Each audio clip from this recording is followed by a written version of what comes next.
안녕하세요. 오늘도 주님 안에서 믿음으로 꽉 찬 알곡이 되기 위해 성경 묵상의 시간을 허락하신 하나님께 감사와 영광을 올려드립니다. 11월 20일 목요일 묵상 말씀을 시작하겠습니다. 바벨론에 머물던 느헤미야는 고향 예루살렘이 폐허가 되었다는 소식을 듣고 마음을 다해 기도하며 하나님께 나아갔습니다. 어려움과 무력감 속에서도 하나님께 마음을 열고 그의 뜻을 바라보며 담대히 순종하는 삶이 필요합니다. 그리고 그 순종의 결단이 어떻게 하나님의 역사를 열어가는지 살펴봅시다. 오늘의 제목은 그때의 술관원이 되었더라입니다. 페르시아 제국의 관원으로 있던 느헤미야는 형제 하나니를 통해 예루살렘 성 파괴 소식을 듣고는 울며 금식하면서 하나님의 은혜와 회복을 구합니다. 오늘 본문 느헤미야 1장 1절에서 11절까지의 말씀을 함께 듣겠습니다. 하가랴의 아들 느헤미야의 말이라.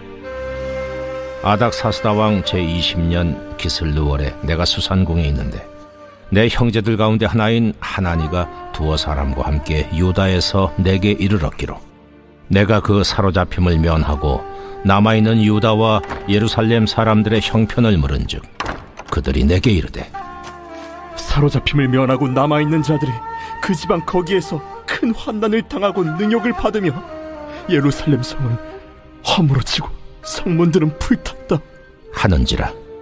내가 이 말을 듣고 앉아서 울고 수일 동안 슬퍼하며 하늘의 하나님 앞에 금식하며 기도하여 이르되 하늘의 하나님 여호와 크고 두려우신 하나님이여, 주를 사랑하고 주의 계명을 지키는 자에게 언약을 지키시며 긍휼을 베푸시는 주여 간구하나이다. 이제 종이 주의 종들인 이스라엘 자손을 위하여 주야로 기도하오며 우리 이스라엘 자손이 주께 범죄한 죄들을 자복하오니 주는 귀를 기울이시며 눈을 여시사 종의 기도를 들으시옵소서. 나와 내 아버지의 집이 범죄하여 주를 향하여 크게 악을 행하여 주께서 주의 종 모세에게 명령하신 계명과 율례와 규례를 지키지 아니하였나이다.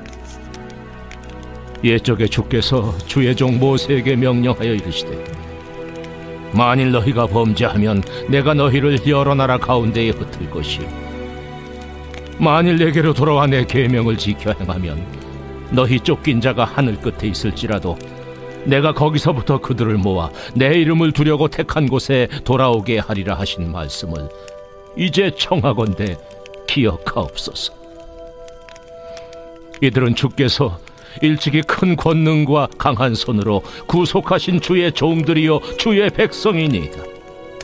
주여 구하오니 귀를 기울이사 종의 기도와 주의 이름을 경외하기를 기뻐하는 종들의 기도를 들으시고 오늘 종이 형통하여 이 사람 앞에서 은혜를 입게 하옵소서 하였나니 그때에 내가 왕의 술관원이 되었느니라.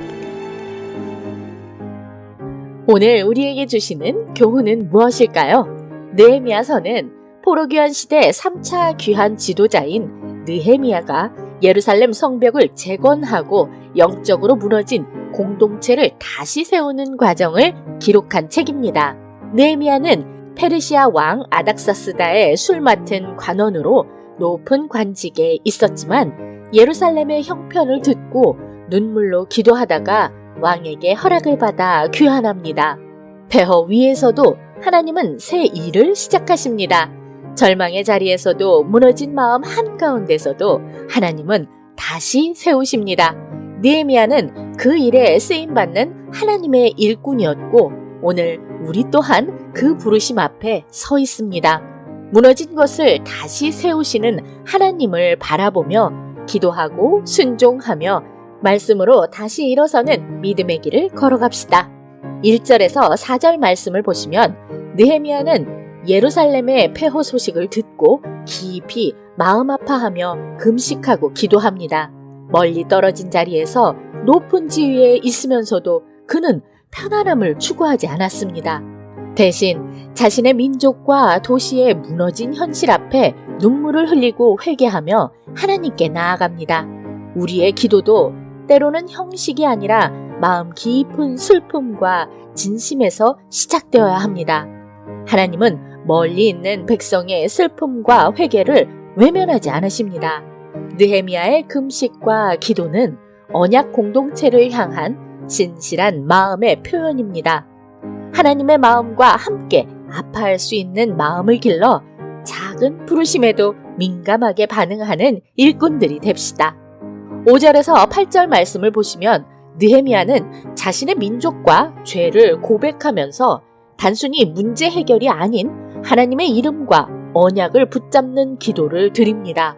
문제를 바라보며 하나님께 도움을 구하는 것이 아니라 하나님이 누구신가를 중심에 두고 기도합니다.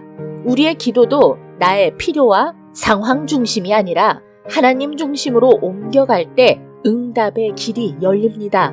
우리의 상황과 불평보다 하나님의 선하심과 신실하심을 먼저 고백하며 그분의 뜻에 우리의 삶을 맡기며 살아갑시다.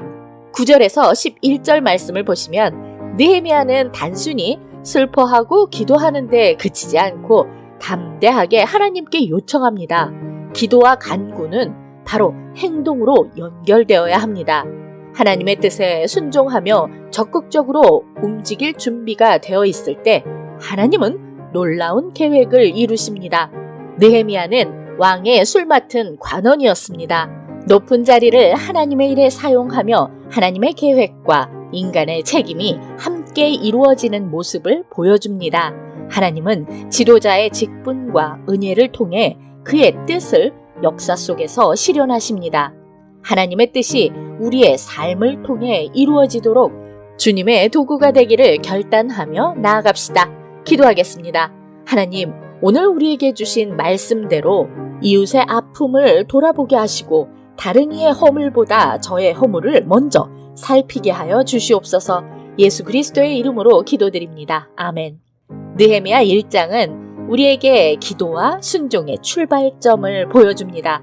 멀리 떨어진 자리에서도 마음으로 아파하며 하나님께 나아가는 사람, 하나님의 신실하심을 붙들고 담대하게 구하는 사람, 그리고 그 뜻에 따라 행동하는 순종하는 사람이야말로 하나님의 역사를 경험하게 됩니다. 작은 일과 보이지 않는 상황에서조차도 하나님을 중심에 두고 기도하며 담대히 순종하고 나아갈 때 우리 삶 위에 하나님의 역사가 새겨진다는 사실을 기억하며 오늘도 광야 같은 세상에서 하나님의 말씀으로 승리합시다. 저는 내일 다시 찾아뵙겠습니다.